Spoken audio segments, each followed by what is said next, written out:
21 Lessons for the 21st Century by Yuval Noah Harari. Picture yourself in 1938. The world's teetering on the edge, and humanity's being offered three visions of the future. There's the fascist story, all about national glory and strength. There's the communist dream of workers uniting across the globe. And there's liberalism, championing individual freedom and democracy. Jump ahead 30 years to 1968. Fascism's been crushed in the rubble of World War II. Now only two stories remain, facing off in an epic Cold War showdown. Another leap forward to 1998. The Berlin Wall's dust, the Soviet Union's history. Communism has crumbled. For a brief, shining moment, it seems like liberalism stands alone as humanity's guide. Democracy and free markets look unstoppable. Some even called it the end of history. Now look around you. It's today. And here's the kicker. By 2018, when Harari wrote this book, we'd somehow arrived at 0 stories. That one remaining narrative that seemed to have everything figured out, it's in crisis. People everywhere are losing faith. The world feels like it's spinning without a compass. This is the unsettling reality that historian and philosopher Yuval Noah Harari tackles head-on in his remarkable book, 21 Lessons for the 21st Century. After exploring our ancient past in Sapiens and gazing into our distant future in Homo Deus, Harari turns his penetrating attention to right now. He wrestles with the most pressing questions of our moment. What's really happening in the world? What does it all mean? And what on earth should we do about it? This book has resonated with millions of readers across the globe, translated into dozens of languages, because it offers something rare, a compass when the map's been torn to shreds. Harari, who teaches at the Hebrew University of Jerusalem, has this remarkable ability to zoom out and see the connections between technology, politics, and our inner lives. Over the next hour, we're going to explore the heart of this extraordinary book. Here's my promise. You won't walk away with all the answers, because Harari himself insists no one has them. But you'll gain something perhaps more valuable, a sharper understanding of the questions. You'll develop a powerful new lens for viewing the world, for understanding the forces reshaping your life, and for preparing yourself for a future unlike anything humans have experienced before. This isn't just about collecting information. It's about finding clarity when you're drowning in noise. As Harari puts it right at the start, in a world flooded with irrelevant information, clarity is power. So let's dive in. Think about the story you've been told your entire life. It goes something like this: work hard, get educated, participate in society, and you'll have a job, a voice, and a meaningful place in the world. This is the liberal story that seemed to win the 20th century. It celebrated freedom on every level: individual liberty, free markets, free exchange of ideas. For decades, it looked unstoppable, like a guaranteed path to peace and prosperity. But as Harari points out, something shifted. The 2008 financial crisis shook people's faith. Then came Brexit, the rise of Trump. Suddenly, people across the globe started questioning everything. The grand narrative holding it all together is unraveling at the exact moment when humanity faces its most daunting challenges. We're standing at the meeting point of two massive revolutions. First, information technology. Second, biotechnology. Harari argues that when these two merge, they'll fundamentally change what it means to be human. They'll challenge the two pillars of liberalism, liberty and equality. Let's start with something personal. What will your job be when you grow up? For generations, that question had fairly predictable answers. Today, we honestly have no clue what the job market will look like in 2050. There's broad agreement that artificial intelligence, machine learning, and robotics will transform nearly every profession. You've probably heard this before. You might think automation's been happening forever, and new jobs always replace the old ones. Farm workers displaced by tractors became factory workers. Factory workers replaced by robots became cashiers and customer service reps. So why should this time be different? Harari explains that humans possess two kinds of abilities, physical and cognitive. Previously, machines competed with us mainly on physical tasks. Humans always maintained a massive advantage in thinking, in learning, analyzing, communicating, and especially in understanding emotions. But now AI is starting to outperform us in more and more cognitive skills, including emotional intelligence. Consider this. We used to think intuition was mysterious, almost magical. A skilled doctor has diagnostic intuition. A savvy banker has intuition about risky loans. An experienced driver has intuition about pedestrians stepping into traffic. But what really is intuition? Drawing on cutting-edge neuroscience, Harari explains that human intuition is actually pattern recognition. Our brains are incredibly sophisticated algorithms, refined over millions of years of evolution, that calculate probabilities in milliseconds. A good driver's brain isn't working magic. It's recognizing patterns from thousands of hours behind the wheel to predict what a distracted pedestrian might do. A good banker spots patterns in financial data and human behavior to identify risky borrowers. Here's the problem. The biochemical algorithms in our brains are far from perfect. They rely on shortcuts developed for life on the African savanna, not modern cities. That's why AI can outperform us even in tasks that seem to require intuition. If AI only needs to compete with our neural networks at calculating probabilities and recognizing patterns, that's actually achievable. In fact, AI has some incredible, distinctly non-human advantages. Harari highlights two: connectivity and updatability. Humans are individuals. It's tough to connect millions of human doctors and ensure they're all current with the latest medical discoveries. But you can link 10 billion AI doctors into one integrated network. When the World Health Organization identifies a new disease, you can update all of them instantly. They can share feedback in real time, creating a learning system of unimaginable power. Think about self-driving cars. It's wrong to compare one human driver to one autonomous vehicle. We should compare a collection of human drivers to an integrated network of self-driving cars. Human drivers constantly miscommunicate at intersections, causing crashes. But two self-driving cars approaching the same junction aren't separate entities. They're part of one algorithm. The chances of miscommunication drop to nearly zero. When a traffic law changes, every single car updates instantly. Right now, over 1 million people die annually in traffic accidents, and more than 90% result from human error. Drunk driving, texting, drowsiness. Autonomous vehicles will never make these mistakes. Harari argues that blocking automation in fields like transportation and healthcare just to protect jobs would be absurd. We should protect humans, not jobs. So what new jobs will emerge? We'll probably see roles servicing and leveraging AI, drone maintenance, data analysis, cybersecurity. We might also see the rise of human AI teams, sometimes called centaurs, where human and AI collaborate to achieve results neither could manage alone. After IBM's Deep Blue defeated chess champion Garry Kasparov, humans didn't quit playing. Instead, human chess masters trained by AI became better than ever. For a while, human AI teams were actually the world's best chess players. But here's the catch.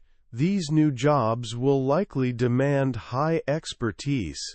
A 40-year-old unemployed cashier can't easily transform into a cancer researcher or drone operator. This could lead to what Harari chillingly calls a new useless class. Not useless morally, but economically redundant. We might face the nightmarish combination of high unemployment and skilled labor shortages. Many people could share the fate, not of wagon drivers who became taxi drivers, but of horses, who were simply pushed out of the job market entirely. Fighting irrelevance is much harder than fighting exploitation. In the 20th century, masses revolted against being exploited by economic elites. In the 21st century, Harari suggests populist revolts might target economic elites who don't need the masses anymore. This brings us to equality, the second pillar of liberalism. For decades, we've been told humanity's moving toward greater equality. But Harari warns the 21st century might create the most unequal societies in history. The combination of AI and biotech could split humanity into biological castes. Throughout history, the rich always imagined they were superior, but it was just a story. The average duke wasn't actually more talented than the average peasant. He just benefited from unjust systems. But by 2100, the rich might genuinely be more talented, creative, and intelligent than slum dwellers. How? Because for the first time ever, they'll be able to convert wealth into biological upgrades. While they used to buy status symbols like luxury cars, soon they might buy life itself. If new treatments extending life and enhancing physical and cognitive abilities are expensive, humankind could split. The super-rich could become a class of superhumans, while a massive underclass of regular Homo sapiens gets left behind. Once this happens, the state might lose its motivation to invest in everyone's health, education, and welfare. In the 20th century, governments invested in the masses because they needed millions of healthy factory workers and loyal soldiers. But if the masses become economically and militarily irrelevant, what happens to them? Their fate will depend on the goodwill of a small elite. During a crisis, like an ecological catastrophe, it would be terribly tempting to simply sacrifice these surplus people. To prevent this concentration of wealth and power, Harari argues we must regulate data ownership. In ancient times, land was the crucial asset, and politics was about controlling land. In the modern era, machines and factories became paramount. Now, in the 21st century, data will eclipse both as the most important asset. Politics will become a struggle to control data flow. If data concentrates in too few hands, humankind will split into different species. The race to own data is already underway, led by giants like Google, Facebook, and their Chinese counterparts Baidu and Tencent. Right now, they capture our attention with free services, then resell that attention to advertisers. But Harari says advertising isn't their true business. By capturing our attention, they accumulate immense data about us, worth far more than advertising revenue. We aren't their customers, we're their product. This data will enable an entirely new business model. Once algorithms can make decisions for us, advertising itself becomes obsolete. Imagine asking Google, based on everything you know about me, my needs, habits, political views, what's the best car for me? If we trust Google's wisdom more than our easily manipulated feelings, who needs car advertisements? The bigger prize, though, is that with enough data and computing power, these giants could crack the deepest secrets of life itself. They could re-engineer organic life and even create inorganic life forms. This threatens our most cherished value, liberty. The liberal story tells us all authority flows from the free will of individual humans, their feelings, desires, choices. The voter knows best. The customer is always right. The ultimate advice is listen to yourself and follow your heart. Elections aren't about what we think. They're about what we feel. But science is challenging this belief. Biologists are decoding the brain and human emotions. It turns out our feelings aren't some unique spiritual quality. They're biochemical mechanisms that all mammals use to calculate survival and reproduction probabilities. Fear emerges when millions of neurons calculate high death probability. Attraction arises when biochemical algorithms calculate high mating success probability. These feelings aren't based on freedom, they're based on calculation. Until now, it still made practical sense to trust your feelings. No outside system, not even the KGB, had the biological knowledge and computing power to hack your inner world. But this is changing. As biotech merges with infotech, big data algorithms will monitor and understand your feelings better than you can.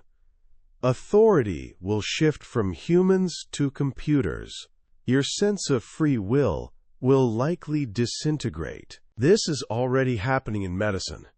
Important medical decisions increasingly rely on computer calculations that understand our bodies better than we do. Soon, big data algorithms, fed by constant biometric data from sensors on or inside your body, could monitor your health around the clock. They could detect cancer or Alzheimer's at the very beginning, long before you feel anything wrong. If you refuse their recommendations, maybe your insurance becomes invalid, or your boss fires you. This hacking of humans will extend everywhere. An algorithm could tell a teenager exactly where they fall on the sexuality spectrum by tracking eye movements and blood pressure as they view pictures. Even if you try hiding from yourself, you can't hide from Amazon or the secret police. They'll know you, and this information will be worth billions. We're already trusting algorithms with small decisions. We ask Google Maps whether to turn right or left. We trust Netflix to recommend movies. But once we rely on AI to decide what to study, where to work, and whom to marry, human life will stop being a drama of decision-making. Democratic elections and free markets will make little sense.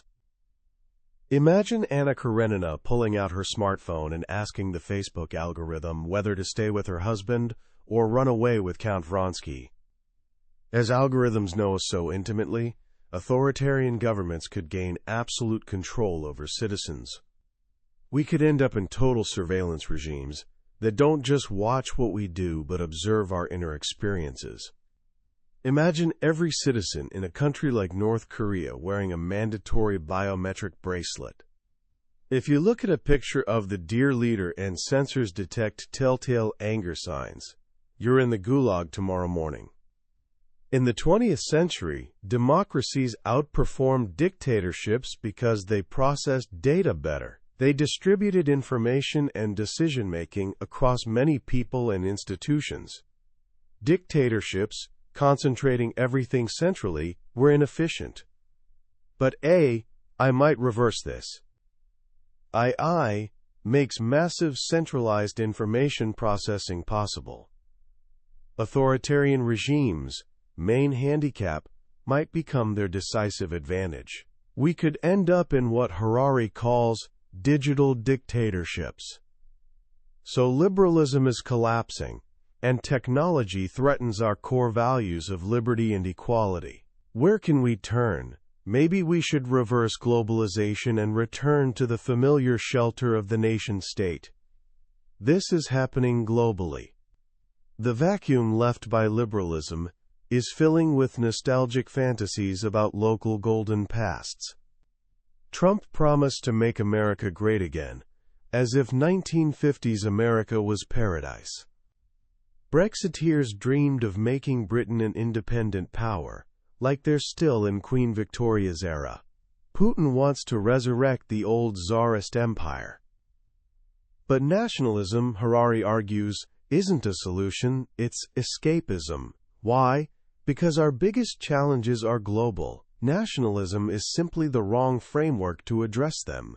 Three existential threats can't be solved by any single nation: nuclear war, ecological collapse, and technological disruption. First, nuclear war. After 1945, the threat of annihilation forced humanity to develop a global community beyond separate nations to contain the nuclear threat. This international order gave us history's most peaceful era. Abandoning it for nationalist power politics would be recklessly gambling with survival. A zealous nationalist crying, "Our country first," should ask if their country alone can protect itself from nuclear destruction. Second, ecological collapse. Global warming is real and present. Stopping it requires dramatically cutting greenhouse emissions. But no nation can stop global warming alone. The Republic of Kiribati, a Pacific island nation, could reduce emissions to zero and still drown under rising seas if other countries don't follow. The problem is global warming affects nations differently. Russia might actually benefit. As Arctic ice melts, new sea routes and resources could open for Russia, and Siberia might become the world's breadbasket. This makes global cooperation incredibly difficult. Since there's no national answer to global warming, some nationalist politicians prefer believing the problem doesn't exist. Third, technological disruption. Like climate change, no single country can restrict technologies like AI and bioengineering alone. If the U.S. government forbids genetically engineering human embryos, that doesn't stop Chinese scientists. If that gives China crucial military or economic advantages, the U.S. will be tempted to break its own ban. To avoid a race to the bottom, we need globally accepted ethical guidelines. But nationalism suffers from limited imagination. It thinks in territorial terms, while the technological revolution needs cosmic understanding. After 4 billion years of organic life, evolving through natural selection, we're entering an era of inorganic life, shaped by intelligent design. What do French or Russian nationalism have to say about that? So if nationalism isn't the answer, what about religion? Can ancient wisdom from the Bible, Quran, or Vedas guide us? Harari divides our problems into 3 types: technical, policy, and identity. For technical problems, like how farmers should handle drought, religions are largely irrelevant. Historically, people prayed to priests for rain. Today, we consult scientists to develop better pesticides and irrigation. Priests. True expertise was never rainmaking.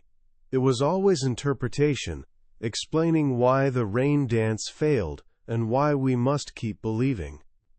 For policy problems, like what economic measures governments should adopt to prevent global warming, religions offer little help. Ancient scriptures aren't guides for modern economics.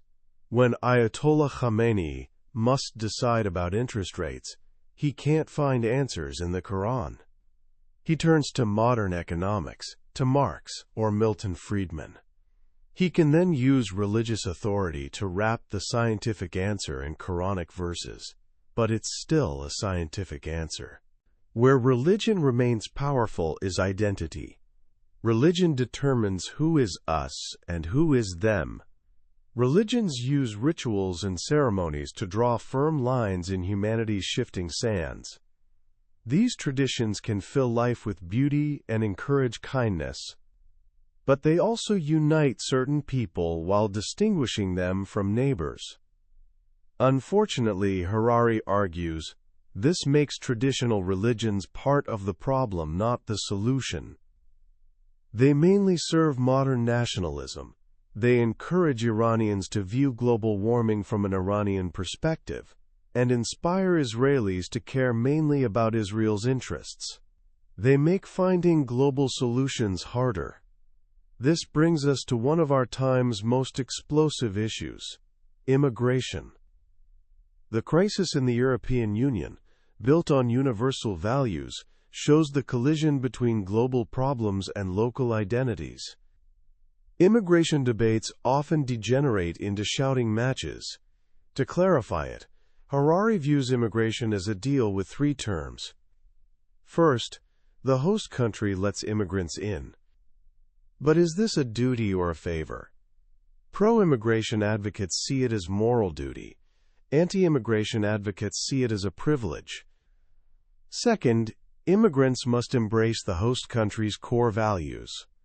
But how much assimilation is needed? Should they abandon traditional dress and food? Third, if immigrants assimilate, they eventually become equal members. But how long does this take? 40 years is brief for a nation but an eternity for an individual. Underneath these debates lies a fundamental question. Are all cultures equal? After 1945, racism, belief in biological superiority, became taboo. But Harari argues the world's now full of culturists. Traditional racism was based on biology. Culturism is based on history and culture. When someone says people from a certain country bring crime, they're not necessarily making a biological claim. They're making a cultural one. Unlike racism, which is unscientific prejudice, culturist arguments can sometimes be valid. Different cultures do have different norms. One fictional example Harari uses: a country of Chaldeans taught to repress conflict, and Warmlanders taught to externalize it. If a Warmlander immigrates to Chaldea, their hot-tempered style might be problematic, and they might be passed over for promotions. This isn't racism, it's cultural clash. The immigration debate isn't a clear battle between good and evil. It's a discussion between two legitimate political positions. All this uncertainty, all this conflict, it's frightening.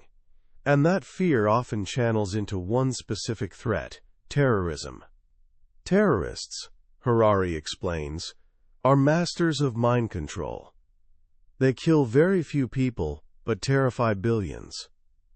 In the European Union, terrorists kill about 50 people yearly. Traffic accidents kill 80,000. Why do we fear terrorism more than sugar or cars? Because terrorism is a military strategy of the weak. It aims to change politics by spreading fear, not causing material damage. Terrorists are like a fly trying to destroy a china shop. The fly's too weak to move a single teacup. So it finds a bull, gets inside its ear, and starts buzzing. The bull goes wild with fear and rage, and destroys the china shop. This is what happened after 9/11. Islamic fundamentalists provoked the American bull to destroy the Middle Eastern china shop. Modern state legitimacy is based on keeping the public sphere free of political violence. Even a single small attack is seen as a deadly threat. The state feels compelled to respond with a massive security show, which is exactly what terrorists want. This overreaction is a far greater threat than terrorists themselves. Terrorism's success or failure depends on us. If we let our imagination be captured and overreact to our fears, terrorism succeeds. If we respond in a balanced, cool way, it fails. The world feels overwhelming. The old stories are gone. New challenges are global and complex. How can any of us possibly understand it all? The truth is, we can't. Harari says individual humans know embarrassingly little about the world. We suffer from the knowledge illusion. We think we know a lot, even though individually we know very little, because we treat knowledge in others' minds as our own. We think in groups. This isn't necessarily bad, it's what made us masters of the world. But it has a downside. The world's becoming more complex, and people fail to realize how ignorant they are. We lock ourselves in echo chambers of like-minded friends and news feeds, where our beliefs are constantly reinforced. Bombarding people with facts often backfires. Most people don't like too many facts, and they certainly don't like feeling stupid. Even leaders are trapped. Great power acts like a black hole, warping the space around it. The closer you get, the more twisted everything becomes. If you really want truth, you need to escape power's black hole and allow yourself to waste time on the periphery.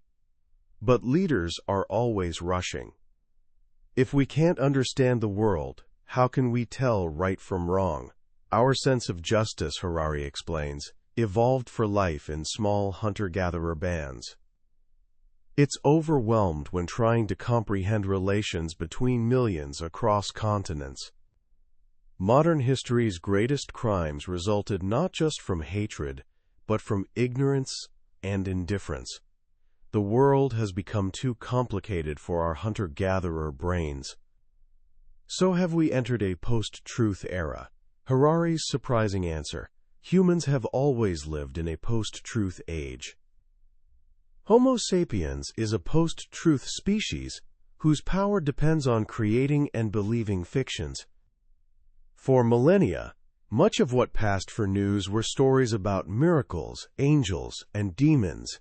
When 1,000 people believe a made-up story for a month, that's fake news. When 1 billion believe it for 1,000 years, that's religion. Fiction is one of humanity's most effective tools. It enables large-scale cooperation. Adam and Eve never existed, but Chartres Cathedral is still beautiful. False stories have an intrinsic advantage over truth for uniting people. If a big chief says, "The sun rises in the west," only true loyalists will clap. If you want power, at some point you'll spread fictions.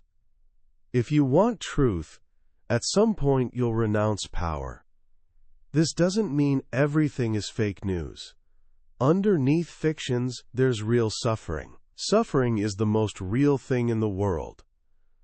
If you want to distinguish fiction from reality, start there. Ask whether a story's hero can suffer. Can a nation suffer? Does it have eyes, hands, feelings? If you prick it, can it bleed? Obviously not. It's just a metaphor. When politicians talk about the eternal nation's sacrifices, try translating into real terms. A soldier crying in agony, a woman brutalized, a child trembling in fear. So what should we do? How do we prepare for this world of unprecedented transformation? Harari says much of what kids learn today will be irrelevant by 2050. Schools should switch from cramming information to teaching the 4 C's: critical thinking, communication, collaboration, and creativity. Most important will be the ability to handle change, learn new things, and preserve mental balance. To stay relevant, you'll need to reinvent yourself repeatedly. So, what can you rely on? Not adults. Most don't understand the world. Not technology. If you don't know what you want in life, it'll be too easy for technology to shape your aims. Can you rely on yourself? Even Disney realizes that's not simple. The voice inside our heads often reflects propaganda and brainwashing. As technology gets better at hacking humans, it'll become more dangerous than ever to just follow your heart. To succeed, you need to work hard at understanding your own operating system. This is the oldest advice: know thyself. But it's never been more urgent. You're in a race with algorithms from Amazon and the government. You need to know yourself before they do. What is the meaning of life? Harari says when people ask this, they expect a story. We're storytelling animals. We want a story explaining reality and our role in it. It could be the circle of life story, like in The Lion King, a religious story about God's plan, a nationalist story about your nation's glorious destiny. But all these stories are fictions. The universe doesn't work like a story. The first thing you need to know about yourself: you are not a story. So who are you? This is where Harari shares his personal journey. As a restless teenager, he found no answers in surrounding stories. In university, He learned to deconstruct myths, but found no real insight. Finally, a friend convinced him to try a 10-day Vipassana meditation retreat. The instruction was simple: sit with eyes closed and observe your breath entering and leaving your nostrils. Don't do anything, just observe the present moment's reality. He says it was the most important thing anyone ever told him. He quickly realized he had almost no control over his mind. He couldn't focus on his breath for more than 10 seconds. He wasn't his life's CEO, he was barely the gatekeeper. As the course progressed, he learned to observe sensations throughout his body: heat, pressure, pain. He learned that he never reacts to events in the outside world. He always reacts to sensations in his own body. When a sensation is pleasant, he craves more. When unpleasant, he reacts with aversion. His suffering's deepest source was in his own mind's patterns. This, for Harari, is the way out. The big question isn't, what is life's meaning, but how do we escape suffering? When you abandon fictional stories, you can observe reality with greater clarity. The Buddha taught that the universe's 3 basic realities are: everything constantly changes, nothing has enduring essence, and nothing is completely satisfying. Suffering arises because we fail to appreciate this. We get attached to stories and identities, and when they prove empty, we suffer. The Buddha's advice: do nothing. The whole problem is we're constantly busy creating stories.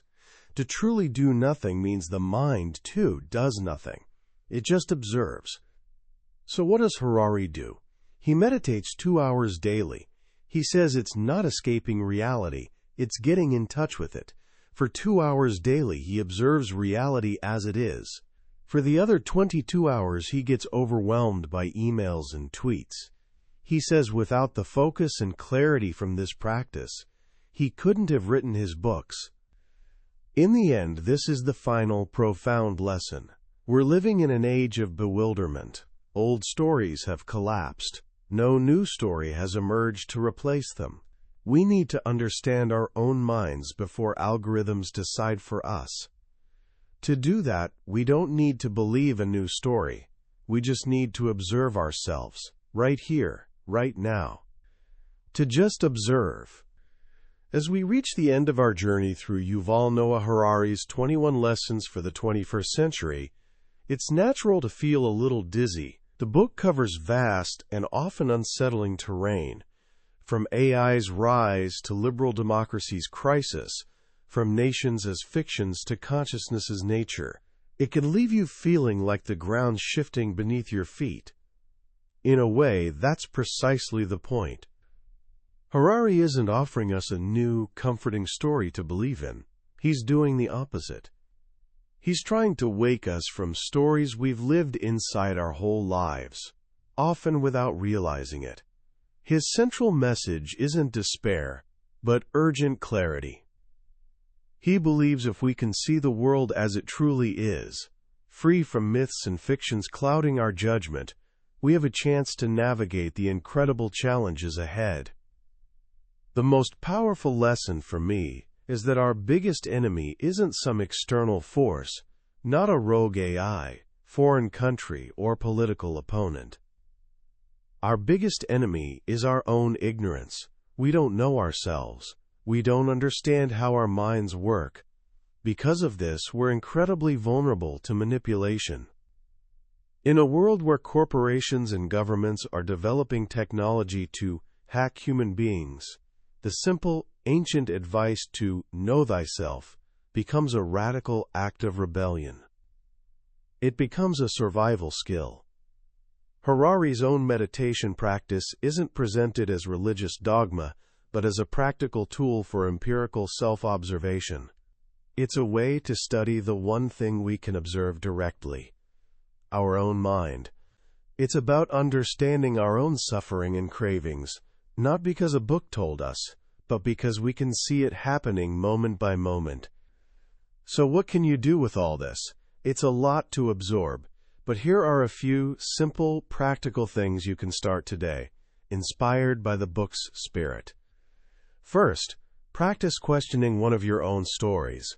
Pick one strong belief you hold about your nation, religion, identity, or even your favorite sports team. Ask yourself, where did this story come from? What fictions does it rely on? What suffering might it cause, for yourself or others? The goal isn't destroying your beliefs, but understanding them more deeply and holding them more lightly. Second, pay attention to algorithms in your life. Next time you scroll through social media or get a YouTube or Netflix recommendation, pause. Ask yourself, why am I seeing this? What is this algorithm trying to make me feel or do? This simple awareness is the first step in reclaiming control from forces trying to shape you. Finally, take a moment, just 1 minute, to observe your own mind. You don't need a cushion or mantras. Just close your eyes and pay attention to your breath. Notice when your mind wanders. Notice sensations in your body. Don't try changing anything. Just observe. In that simple act, you're beginning the most important exploration of all, exploring your own reality. That was a summary of 21 Lessons for the 21st Century by Yuval Noah Harari. We've touched on some of the biggest ideas today, but honestly, a summary is like looking at a map of a vast and beautiful country. The real adventure begins when you decide to explore it yourself. This book isn't just a collection of lessons. It's an invitation to think. It's an exercise for your mind. If any questions we've discussed today have sparked your curiosity or challenged your perspective, I truly encourage you to pick up a copy. Reading it is an experience that might just change how you see everything. The link to the book is in the description below. Also, if this summary has brought you value and clarity, please hit that like button and subscribe to the channel. That way, you won't miss our next deep dive into another life-changing book from the billionaire's bookshelf. Let's continue this journey of learning and growing together.